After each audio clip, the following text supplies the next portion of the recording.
Hi everybody, it's Refresh, and today I'm here to bring you a look at Magic the Gathering Tezzeret Planeswalker deck from Core Set 2019. Unlike previous Planeswalker decks, the Core Set 2019 decks are monocolor, and so this one is just purely blue. On the back it says that it is Tezzeret Cruel Machinist. Tezzeret uses his ability to manipulate metal to fulfill his dark ambitions, assemble a host of artifacts, and turn them into deadly tools to engineer a cunning victory. It includes a deck box, a ready-to-play 60-card deck, one 15-card booster pack, a strategy insert, and a Magic Quick Reference card. Now, if you've purchased or seen Planeswalker decks in the past, they've contained 2 booster packs. This one contains 1, but the MSRP has been adjusted to reflect the fact that it has less booster packs in it. Let's go ahead and take a look at what's inside. Here is Tezzeret Cruel Machinist. He costs 6 mana with a 4 loyalty Planeswalker. For a +1, you get to draw a card. With the 0, until your next turn, target artifact you control becomes a 5/5 creature in addition to its other types. So you can use an artifact to defend yourself or attack with it. And then for -7, put any number of cards from your hand onto the battlefield face down. They are 5/5 artifact creatures. So interesting, it turns cards into 5/5 artifact creatures face down. For those of you who know the morph mechanic, it actually is a weird interaction with the morph mechanic in the fact that face down creatures are supposed to be 2/2 morphs. But it is interesting that it works this way, and that makes this a very unusual card. We have a deck box here with some cool Tezzeret artwork. Let's take a look at what's inside. Here's our deck. Here's our booster pack, just one. Here's our quick reference guide. This has been the same quick reference guide since Kaladesh, as you can see from the artwork back down there, and it gives you information on how to cast spells, the different card types, what the different mana types are and what makes them, and then how to set up the game, how to win, and the different parts of the turn. This is only really useful for a very small slice of players, those that kind of already know how to play the game but need reminders on these different elements. And a new player will be totally lost with this. So this is not how to learn the game. And as you can notice, this uses the old logo as opposed to the new logo. So this has been around for quite a while. Here's the strategy insert. It says that you should play with the deck a few times to make sure you know what's going on with the deck before you start opening the booster packs and upgrading it. The playing the deck uses a lot of words that newer players might not entirely understand, like card advantage and battlefield control. And I feel like it could be a little better in terms of explaining exactly what you're doing, because it just says you're using artifacts and using them. And it doesn't really tell you what artifacts and how you're using them to do these things, nor what these things mean. So I feel like this is not an especially good description of how to play the deck. And like always, I prefer that these things give you full deck text with what the cards are, what you're supposed to be doing with them. Even if you're going to upgrade the deck later, like, you want a sense of what you're trying to accomplish with this deck, and specifically how you do that with different cards in the deck. It doesn't have that, and I've never liked that it doesn't have that amount of specificity. It also gives you URLs to teach you how to play Planeswalker cards, and again, I feel like this is a lot to type out, and this should be something that is already printed on this entire page or on another page so that you don't have to type out all this on a URL. So I'm not a fan of that either. I do appreciate that it gives you a little bit of information on some of the mechanics as well as how to read converted mana costs, and I presume that this is going to be important for some of the cards in the deck. And then we have a little bit of information about who Tezzeret is. It's very, very scant. There's not enough information to make you really care about this character, what matters. On the back, you have just some ads, and again, I feel like this is a bit of a wasted space, especially since you could make some space on these ads to tell you a little bit more about the different cards or how the deck works or something like that. But nope, this is it. It's a pretty poor strategy insert, but it is something, I guess, better than just cards without any information. Let's take a look at what's in this deck. Alright, we have one with machine. For 4 mana, you get a sorcery that says draw cards equal to the highest converted mana cost among artifacts you control. So this is potentially a large card draw spell as long as you control an expensive artifact of some sort. And I'm guessing that there's going to be a meteor golem or something really expensive in here that will let you draw a ton of cards. And it's a very conditional rare, but I presume that this is an artifact deck, so it's going to be built to take advantage of it. And so it's not bad. It's not splashy in ways that new players tend to like big creatures or things that have massive immediate board effects. But for those of you who know how to play Magic, drawing cards is one of the most powerful things that you can do.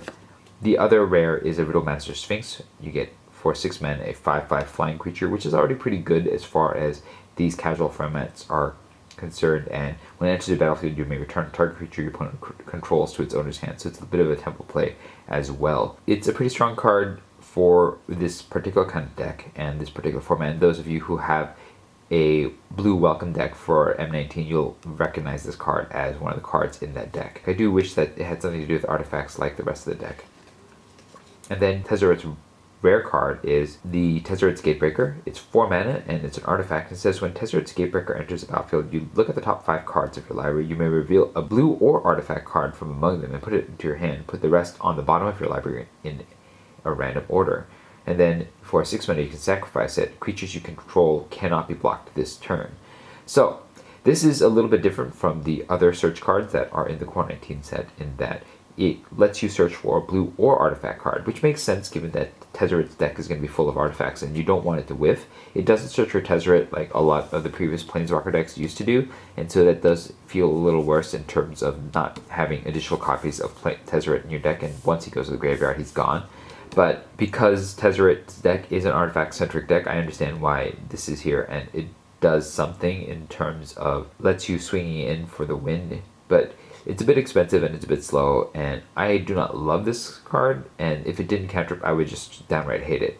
But as it is, you know, it's an enabler for this deck, I'm hoping. This deck has 26 islands in it. Tezzeret's common card is the Pendulum Patterns. For 2 mana, you get an artifact that says when Pendulum Pattern enters the battlefield, you gain 3 life, and then for 5 mana, you can sacrifice it and draw a card. I kind of feel like this was Tezzeret's common card back in Kaladesh block when he had his Planeswalker deck in Aether Revolt, I believe.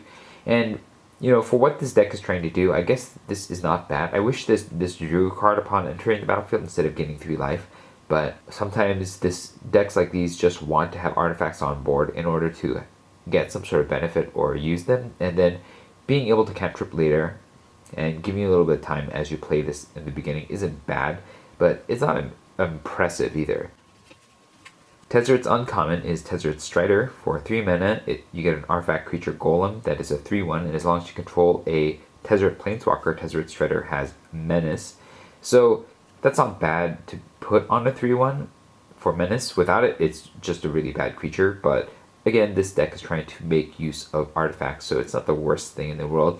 I would have to play it to really see, and so what I'm going to do is take this deck out for a few games and see how it plays, and then let you know what I think about its synergies. So I got around to playing this deck a little, and I have some thoughts. The first thing that this deck is obviously trying to do, it is trying to get advantage off of playing with artifacts.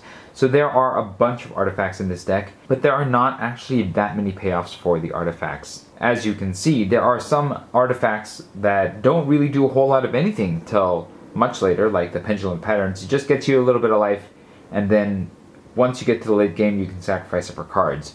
That would normally be a very bad thing, except that a lot of the cards that you have in this deck do want artifacts. For example, the Gearsmith Prodigy is a terrible 1/2 for 1 mana, except if you control an artifact, in which case that it's a pretty good card. The Scholar of Stars is a 3/2 for 4 mana, which is not very good. Compare it to the Snapping Drake right below it, which is a 3/2 with flying for 4 mana, which is better, except that if you control an artifact, Scholar of the Stars gets you a card, which is pretty good. And the Gearsmith Guardian, it is a 3/5 for 5, which is not very good, except if you control a blue creature, and that is kind of the opposite of the artifact payoff. Then it becomes a 5/5 for 5, which is actually a decent rate. It's not a great rate, but it's a decent rate. But does this work out really well? I want to say no.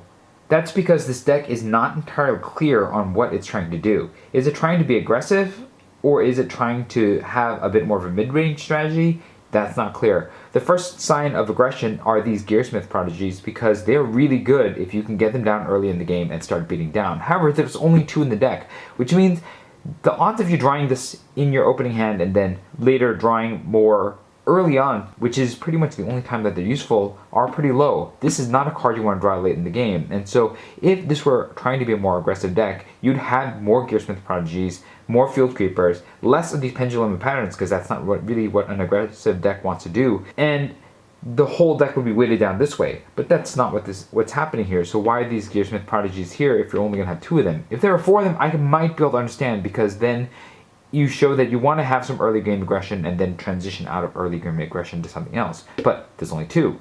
So what is this deck really trying to do? There is an argument that this deck is trying to get some advantage out of these artifact synergies. The biggest argument for that is the presence of these skilled animators. So these will turn any other artifact you control into a 5/5, which is fantastic as long as this remains on the battlefield. However, that's it. There's only 2 of them. And then the other payoffs are really the Skull of the Stars and the Gearsmith Prodigy. And then, Tezzeret himself can turn artifacts into 5/5s as well. But we're looking at, 5 cards out of all of the cards that really want you to have artifacts. I guess one with Machine will also draw you a bunch of cards for the highest converted mana cost of artifacts you control, which is fine, but this is not a draw that you can really rely on. And if you look at the total number of artifacts that are here, the highest odds are that you're going to be drawing 2 or 3 cards off of it for 4 mana, which 3 cards for 4 mana is pretty good. But for comparison, you have a Divination here, which always works and will always get you 2 cards for 3 mana, which half the time one with Machine is really going to end up being. Is it a great card? No. Does it play into this artifact sub-theme? Yes. But if you really wanted to play into that artifact sub-theme, why do you have 3/2 Snapping Drakes when you should have more Skull of the Stars as payoffs for having the artifact sub-theme here? That is what makes this deck kind of hard to gauge in what it's trying to do, because it doesn't really play into its strengths very well, and then it doesn't seem to really have some sort of major goal here, because is it being defensive until you can get your big threats online? Is it trying to get some sort of card advantage? None of these things seem to actually be the case here. And while Tezzeret Cool Machinist does suggest that it wants to get a bit of card advantage, then you have weird cards like Uncomfortable Chill and Manolith in here. And I understand that Manolith can be turned into a 5/5, and it does help you ramp into a Meteor Golem. And that would be great, except that there are 26 lands in this deck for some reason.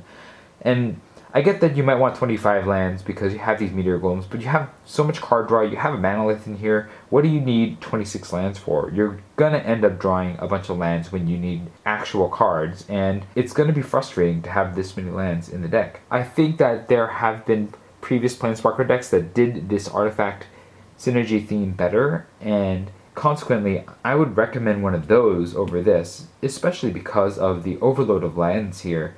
And while I respect the fact that there are 2 Meteor Golems here, because that is a pretty good payoff for playing artifacts, I feel like this deck is just slightly underpowered and doesn't entirely know what it wants to do. And I think it should have either played more into its aggression or more into its card advantage, and it just doesn't do either all that well. And maybe that's reflected in Tezzeret Cool Machinist, who is emblematic of what this deck is trying to do.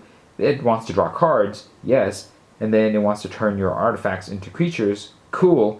This is the only one of these that you have. You can't search it up because in this set of Planeswalker decks, there is no direct search for your Tezzeret. Instead, you have these Tezzeret Great Gatebreakers, which let you dig 5 deep for an artifact or a blue card, but that doesn't mean that you're going to get it. But that doesn't mean that you're going to get Tezzeret. It just means that you're going to get maybe a Gearsmith Prodigy. And with the number of lands that you have here, I mean, there is some chance that you'll actually draw 5 lands and then want to slap yourself in the face. So I'm just not really hot on this deck, but if you've played with this deck and you've had a better experience, let me know in the comments below. If this video was helpful to you, hit the like button. If you'd like to see more such videos, hit subscribe.